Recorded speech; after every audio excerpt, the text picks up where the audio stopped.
After the recent Dragon Ball announcements, I felt like revisiting Dragon Ball Z. It's been a while since I went through the series in full, so I decided to rank every named character in each arc as I progress. Since I am reading the manga, this ranking uses manga feats only. Guidebooks will be referenced as secondary material when necessary, such as for characters lacking feats or to add context to rankings.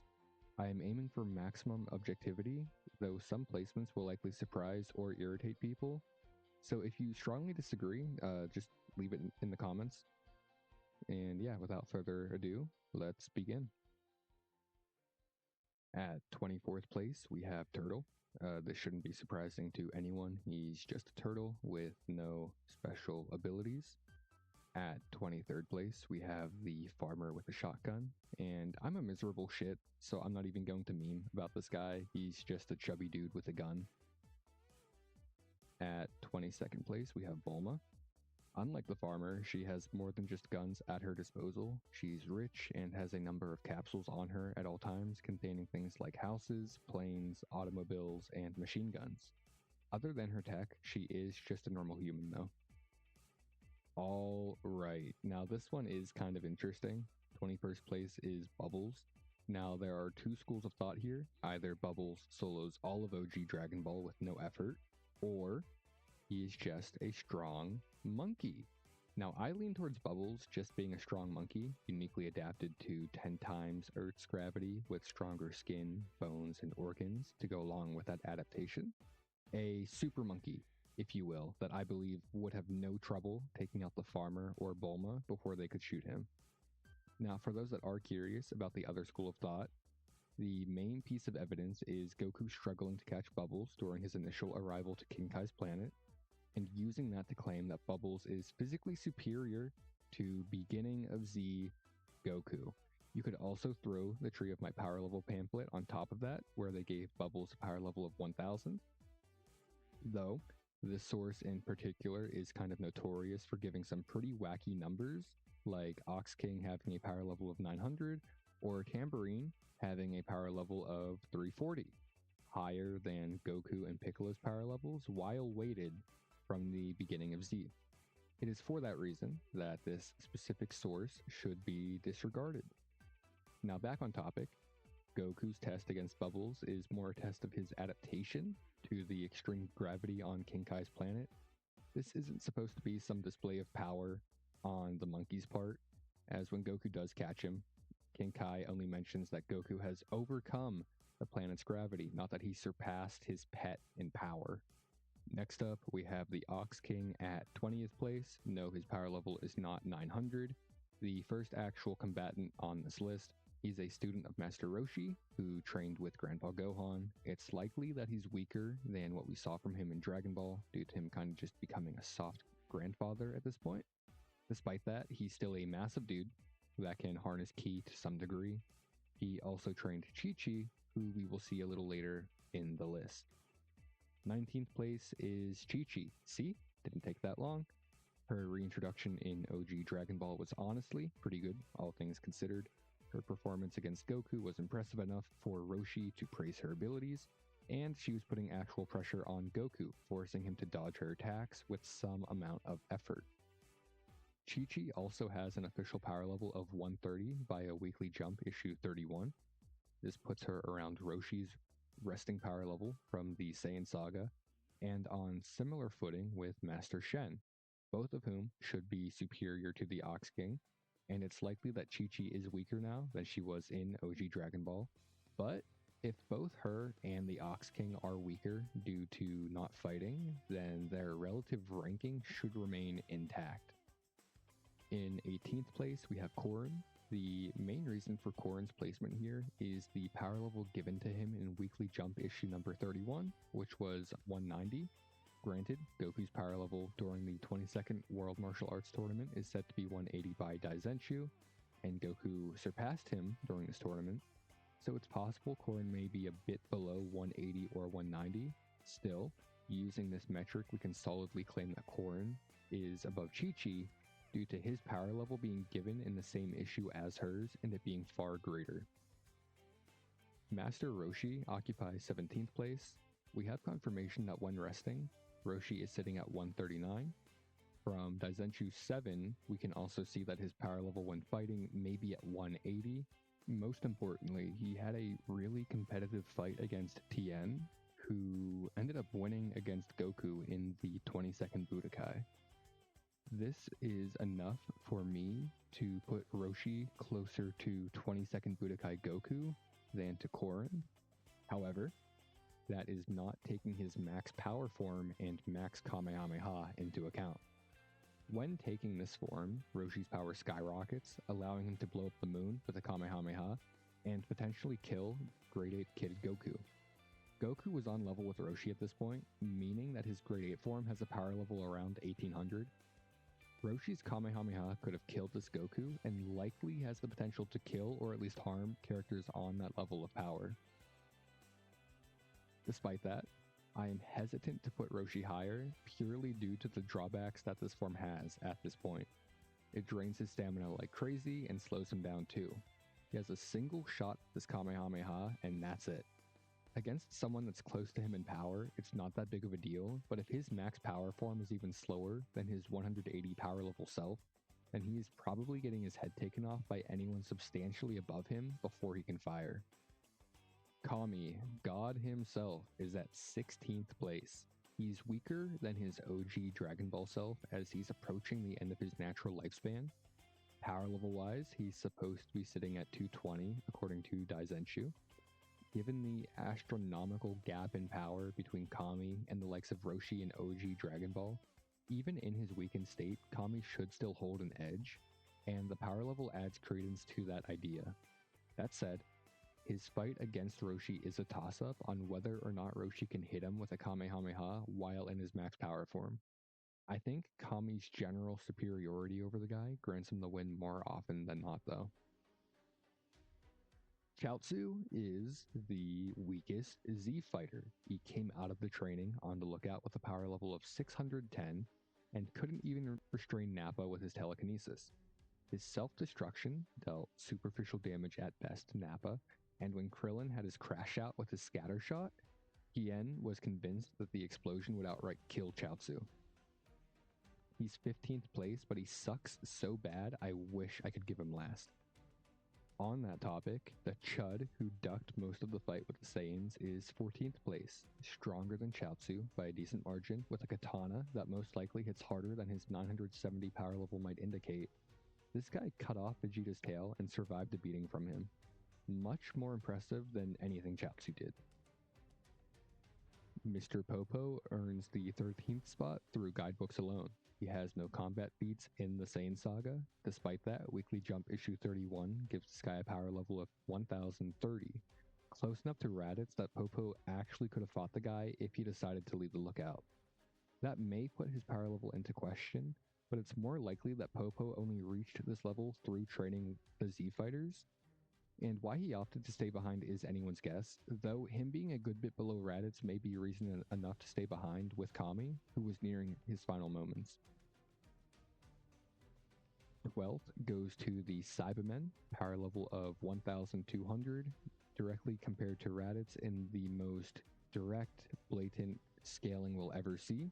They served two purposes: show how strong the Z fighters have gotten and ruin Yamcha's reputation. They achieved both at detriment to themselves. Aside from their power and acid, their abilities seem pretty simple, and they don't appear to be that smart. Surprise, surprise, Raditz is number 11. It's kinda implied that this guy can ramp up his power level as he fights, starting at 1200 and hitting a max of 1500 going by guidebooks. Aside from his max power being greater than the Saibamen, he's also a more experienced fighter, which would have given him the edge even if they were strictly equal in power. Raditz does have the potential to transform into a Great Ape, but he never does so in the manga. I will, however, point out where he would be if we took that power into account. Rounding out our top 10, we have King Yemma. His scaling is largely up to interpretation, and I chose to interpret him as stronger than Raditz. He most likely has some authority or power over souls that end up in his office. He would have to, or he wouldn't be able to sentence guys like Frieza or Deborah to hell. With Raditz though, everything kind of points to Yemma actually beating him up. Yemma says so. Kami doesn't dispute his ability to do so, while also clearly defining Yemma as weaker than King Kai. If Kami was willing to make that claim, it is likely that he would have been willing to comment on Yemma lying about how he handled Raditz. Number 9 is Yamcha. He dealt with his Saibaman with more difficulty than the others that had fights with theirs, having to use a Kamehameha to put his down, which didn't even kill the thing, as it got up and blew him up after the fact. Compare that to Tien, who ranks above him and took his down with a strike to the head.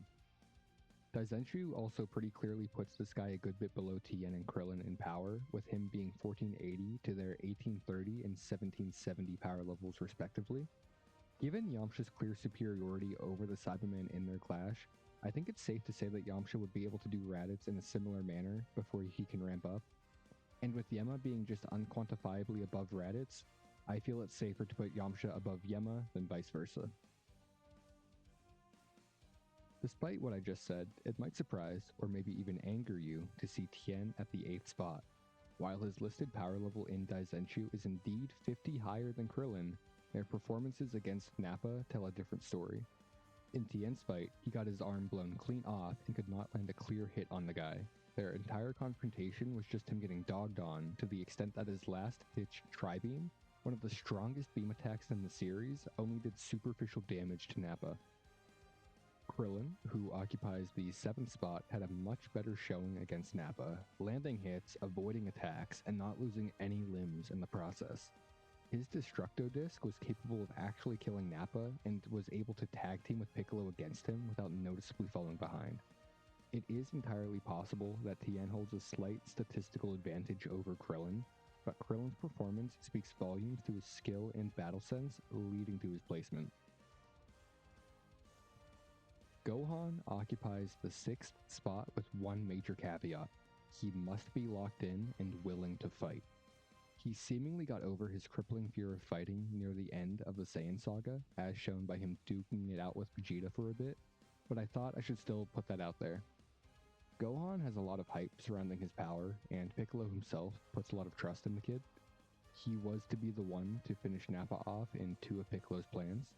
Piccolo also hyped him up as having power surpassing his own if he put his mind to it, and he inflicted actual damage on Nappa multiple times during the fight. After Piccolo's death, Gohan crashed out and shot a 2800 power level Masenko at Nappa, shocking Krillin and impressing Nappa, who deflected the attack but was clearly affected by it. He did try to downplay it, but his dialogue has him stuttering and either taking pauses in his speech or breathing heavily, implying that he's more affected than he's letting on. This also unfortunately shows us Gohan's ceiling at the time, as he was completely spent after using the Masenko. That said, it is possible that Gohan grew in power after recovering with the Senzu Bean, as his fight against Vegeta is a massively underrated feat for him. He fought the guy for an extended period of time, actually landing hits and forcing him to exert effort. He even got actual, real praise from Vegeta here. It's unfortunate that Vegeta's strength at this point is largely a mystery, though we know that he's still strong enough to tank the Spirit Bomb. It's entirely possible that Gohan sits a few spots higher, and he definitely does if we give him his Great Ape form. King Kai is placed 5th solely due to that one guidebook putting his power level at 3500. This places him numerically above everyone below him on the list. That number is really the only thing going for him though, as he doesn't have any actual combat feats in the manga, aside from the singular panel of him launching Goku with a palm strike. While impressive, and potentially enough to put him a little higher in the ranking, we don't know how strong Goku was at this point in the training. So all we have to go on is that he is weaker than Nappa and was given a power level of 3500 in some guidebook. Piccolo edges King Kai out of the 4th spot by virtue of just having more combat feats to his name. They're actually given the same power level in that guidebook, meaning they should be equal power-wise. Unlike King Kai, Piccolo's actually thrown hands with people and has techniques that let him hit above his weight class, like the Special Beam Cannon. He was also the MVP of the Nappa fight until Goku showed up, with his performance noticeably outshining Krillin and Gohan. Nappa holds the third spot. To no one's surprise, he was casually handling the entire cast until Goku showed up. And when he started to lock in and fight Goku with a clear head, he actually pushed the guy. It was enough to have Goku actually comment that the fight would take a while and that his attacks were making him sweat. While Goku was clearly superior to Nappa, the gap between them was closer than you might think if you only remember their initial scuffle. Every guide out there puts Nappa's power level in the 4,000 range, but given what we see, I would argue that that number is what he was operating at against the Z fighters, and that his full power is actually a bit higher. This is also where Grade Ape Raditz would go. Gohan's Grade Ape form would also go here, being above Raditz. Okay, Goku being second might ruffle some feathers, but let me be clear. He lost the fight against Vegeta. Vegeta was able to walk and continue fighting, while Goku was on the ground broken. Goku's only victory here was wounding Vegeta's pride. You could argue that he technically surpasses Vegeta with his Kaioken times 3 and times 4, and I would agree, but there are some caveats there. For one, Goku used Kaioken times 3 once and was immediately out of breath and shaking. It's to such a degree that he's monologuing about how such a move was too much for him, and that the fight going on any longer will be a straight up loss. He was so weakened here that when he then had his beam clash with Vegeta, his times 3 Kaioken was not enough to overpower him. Goku was so desperate here that he resorted to a times 4 Kaioken. Now, let's do some math. I'm a math minor. Goku's base is about 8,000 during the fight with Vegeta. Vegeta's is 18,000. A times 3 puts Goku at 24,000. Goku should have immediately overwhelmed Vegeta here with his Kamehameha. Instead, they were at best even with each other. Putting Goku's times 3 here at 18,000 at best, since Vegeta was a little beat up at this point. This means that Goku saw a 25% drop in power from a single use of his times 3 Kaioken, at bare minimum. The damage to his body and baseline power level will likely be even greater after a times 4. All that to say that while Goku can temporarily reach greater heights than Vegeta's base, he cannot maintain that level for long, does not immediately go for the higher multipliers in character, and is also still weaker than Vegeta's peak as a Grade Ape with a times 4 Kaioken. Nappa's Grade Ape form would go here. Yeah, Vegeta's number 1. 18k power level in base, 180k power level as a big monkey, not much to say. He was throttling Goku while joking around and was even stronger than his normal Kaioken. He tanked his times 4 Kaioken Kamehameha, sacrificed a large amount of his power to make a moon, beat Goku as an ape, losing an eye in the process, got his tail cut off, kept fighting and beat Gohan, tanked the Spirit Bomb, tanked the slash from Yajirobe, was still stronger than everyone, then finally fought Gohan's Grade Ape form before being crushed by it and finally getting taken out. And after all of that, he still had enough strength to enter his pod and survive long enough to get medical treatment. This guy's a beast and easily deserving of the number 1 spot. Right, but that's the list. I think I got every named character in this arc. There might have been a singular panel of Grandpa Gohan at some point, but he never physically appeared, so it's fine.